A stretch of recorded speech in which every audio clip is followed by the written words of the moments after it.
kita akan membahas tentang salah satu korban dari token micin ya, di mana si korban itu telah rugi hingga 10 miliar rupiah.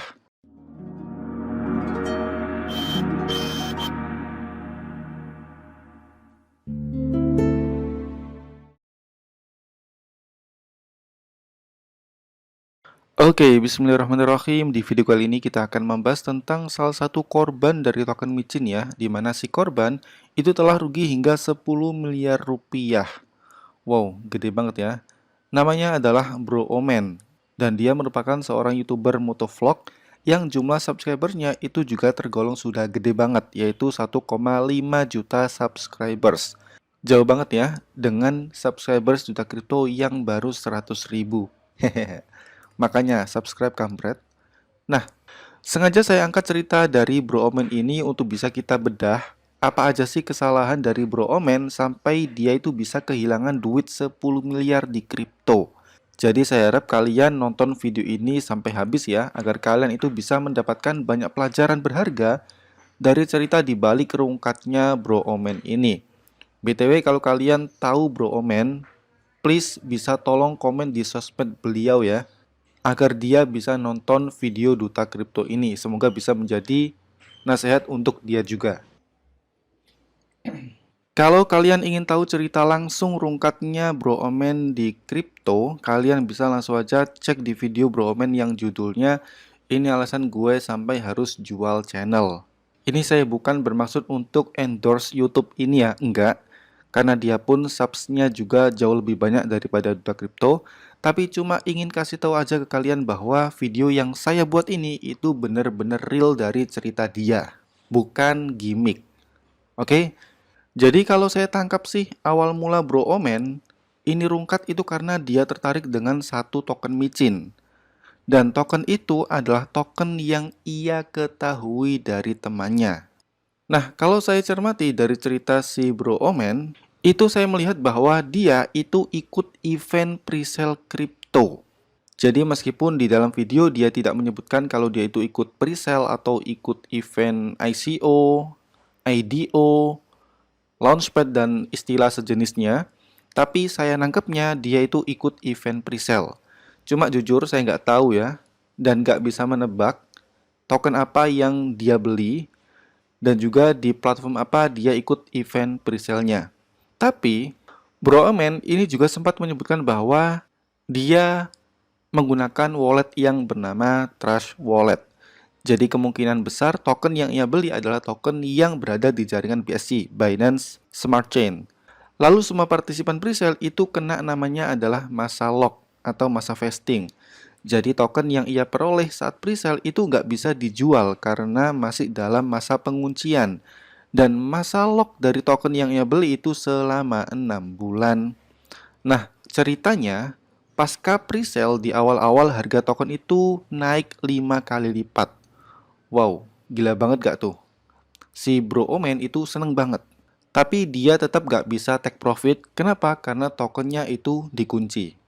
Tapi karena dia merasa bahwa token ini punya potensi naik yang jauh lebih tinggi, akhirnya dia beranikan diri untuk menggadaikan rumahnya ke bank untuk mendapatkan pinjaman yang nantinya dia gunakan untuk membeli token tersebut. Jadi dia bermaksud untuk mengakumulasi token presale.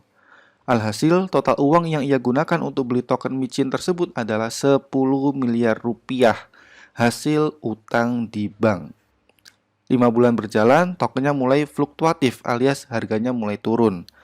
Dan di bulan ke-6, saat masa unlock alias tokennya sudah bisa dijual, ternyata dia nggak bisa menjual token yang sebelumnya ia beli, alias dia kena scam, kena rug pull. Karena kejadian itu, akhirnya rumah Bro Omen disita karena nggak bisa bayar hutang bank ya. Asetnya dijual, channel yang ia bangun, channel Bro Omen, ini juga dia jual. Dan sekarang dia bekerja sebagai driver ojol untuk bisa memenuhi kebutuhan hariannya. Ngenes banget ya nasibnya Bro Omen. So, di sini saya harap kalian sudah mulai ngerti alur gimana ceritanya dia itu terkena scam kripto. Kalau kalian ingin tahu lebih detail, kalian bisa nonton langsung di video ini ya. Yang judulnya "Ini Alasan Gue Sampai Harus Jual Channel".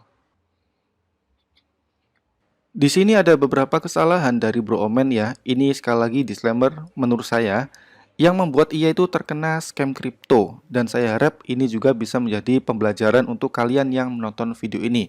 Dan please sekali lagi, kalau kalian tahu Bro Omen ini, kalian bisa komen di sosmed dia untuk nonton video ini, karena ini bisa menjadi pembelajaran untuk dia juga. Kesalahan dari Bro Omen yang pertama adalah dia telah kena FOMO, Fear of Missing Out. Ikut-ikutan doang, takut ketinggalan tren.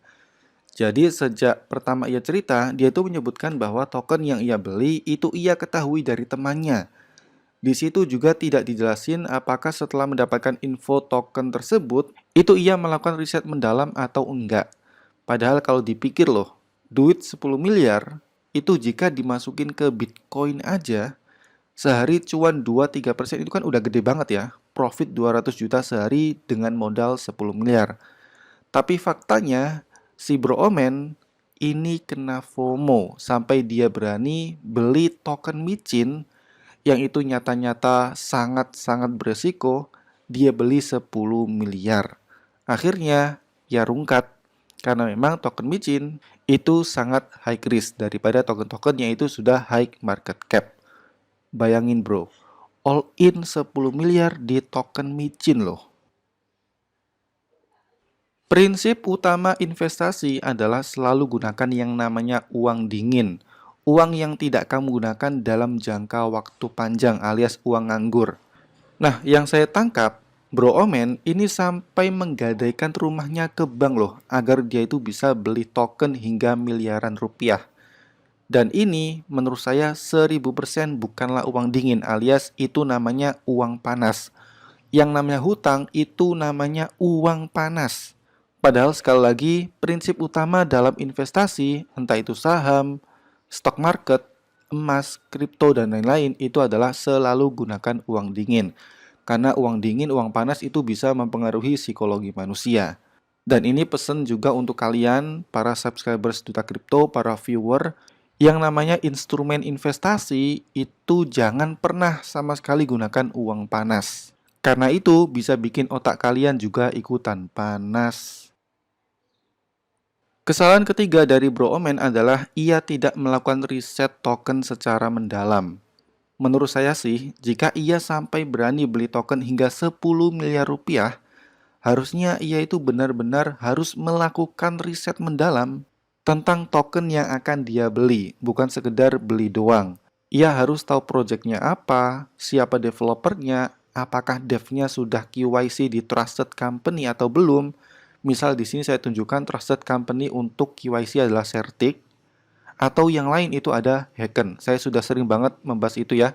Trusted KYC atau Trusted Smart Contract Audit itu Certic atau Hacken. Lalu ada lagi riset tentang gimana roadmap-nya, seperti apa white paper-nya, gimana tokenomics-nya, dan lain-lain. Ada yang mencurigakan nggak dari smart contract-nya? Initial listing-nya di mana? Liquidity-nya di awal itu berapa dolar? Investornya itu siapa aja? Apakah token yang dipegang investor itu ada vestingnya atau enggak? Itu perlu diriset semuanya. Kenapa? Ya karena kita mau beli token yang very high risk. Token micin itu sangat-sangat high risk. Lebih high risk dibandingkan token-token yang itu sudah top CMC seperti Bitcoin, Ethereum. Kalau kalian beli Bitcoin gitu sih ya nggak terlalu butuh riset banget lah. Karena market cap-nya itu juga gede banget. Jadi susah untuk dimanipulasi market. Tapi kalau token micin itu market cap-nya sangat rendah sehingga mudah untuk dipermainkan oleh bandar. Bayangin, 10 miliar loh beli token micin. BTW untuk kalian yang ingin belajar gimana cara riset token micin, kalian bisa tonton video Duta Kripto yang pernah saya upload 2 minggu lalu, judulnya Cara Riset Token Micin yang bakal pump 1000 kali.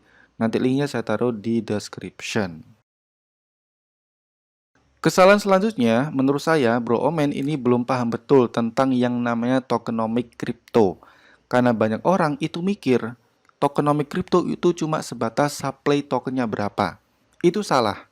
Tokenomic itu sangatlah kompleks, seperti alokasinya gimana, berapa persentase yang masuk ke developer, yang masuk ke presale berapa, public sale, bagian marketing, sistem burning jika ada, reflection, dan lain-lain.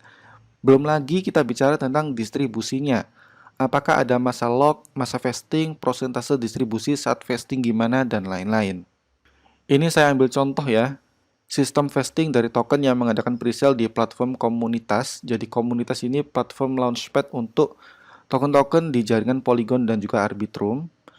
Nah, orang-orang yang beli token ini di masa presale itu kena yang namanya masa vesting. Jadi token yang beli itu akan didistribusikan kepada si holder secara bertahap setiap 3 bulan sekali. Jadi nggak langsung ia dapetin tokennya saat dia beli, enggak, tapi ada masa distribusi secara bertahap. Itu disebut sebagai masa vesting. Fungsinya apa vesting? Vesting itu biasanya digunakan untuk menekan yang namanya penjualan massal oleh para holder awal. Jadi kalian harus paham betul apakah token yang kalian beli itu ada masa vestingnya atau enggak. Nah, sebagai info, meskipun token itu sudah di-lock dalam jumlah besar, tapi jika persentase alokasi yang masuk ke developer itu juga besar dan tidak di-lock, ya percuma aja ada vesting. Kenapa? Karena pada saat si holder itu tokennya dikunci, si dev itu bisa jualan kapanpun. Itu namanya adalah buang barang, kalau istilah di dunia investasi. Bahkan likuiditasnya itu bisa dicabut loh oleh si developer. Sehingga si holder itu tidak bisa menjual token tersebut. Ingat, likuiditas di kripto itu penting banget. Suatu token, kalau nggak ada likuiditasnya, itu tokennya nggak bakal bernilai. Dan itulah biasanya salah satu hal yang sering dilakukan oleh developer sampah, developer penipu, itu dia mencabut likuiditasnya sehingga token yang dimiliki oleh si holder itu nggak ada nilainya, karena nggak bisa dijual. So, pahami betul tokenomics kripto sebelum kalian mulai invest ya. Dan kesalahan terakhir adalah salah atur portofolio aset kripto. Saya nggak tahu ya, apakah Bro Omen ini sudah mengatur porto aset kriptonya itu secara benar atau enggak. Misal invest di BTC berapa persen, invest di project blockchain itu berapa persen, DeFi berapa persen, GameFi, Oracle, dan lain-lain. Tapi yang saya pahami dari ceritanya, dia itu telah all in di token micin presale. Jadi dia menggunakan seluruh uang yang ia punya untuk beli micin, dan menurut saya ini merupakan satu kesalahan yang sangat-sangat fatal. Kenapa? Karena yang namanya micin itu harus menjadi aset minoritas di portofolio aset kripto kita. Mentok-mentok ya maksimal 5%, jangan lebih. Saya sering banget bilang seperti itu, kalau beli micin itu boleh, tapi jadikan aset minoritas. BTW ini saya sengaja ya memperlihatkan platform Pinksel, karena Pinksel ini merupakan salah satu top launchpad platform nomor 1 untuk jaringan BSC. Karena Bro Omen kan kayaknya beli token-token BSC ya, jadi saya tunjukkan halaman Pinksel ini. Oke, sekali lagi, atur portofolio aset kripto secara benar. Yang namanya token micin itu jadikan aset minoritas. Bagi kalian yang ingin belajar gimana cara untuk mengatur portofolio aset kripto yang benar, kalian bisa tonton video Duta Kripto yang saya upload 2 tahun yang lalu ya. Judulnya Tips Mengatur Portofolio Aset Kripto untuk Investasi Jangka Panjang. Oke, so itu ya 5 kesalahan dari Bro Omen yang bisa kalian jadikan pelajaran. Dan jika Bro Omen nonton video ini, saya cuma bisa bilang yang sabar ya. Yang sabar bro. Jadikan ini sebagai pelajaran hidup, insya Allah Allah bakal ganti yang lebih baik dan lebih banyak dari sebelumnya. Amin. BTW, jika kalian ingin ikut presale kripto dalam jumlah yang besar, misal kayak Bro Omen 10 miliar gitu ya, saran saya sih kalian bisa ikut launchpad event yang ada di checks top tier aja, semisal kayak Binance, HTX, MXC, dan sejenisnya. Jangan ikut yang di platform DeFi, karena event launchpad atau presale yang sudah masuk di checks itu sudah melalui sistem filterisasi yang lebih advance. Jadi persentase scamnya itu juga tergolong kecil.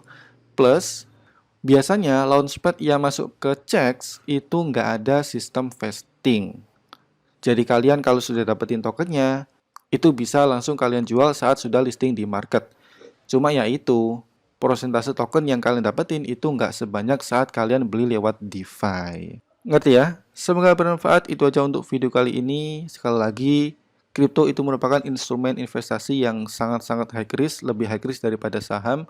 Maka dari itu, selalu gunakan uang dingin dan jangan lupa untuk do your own research.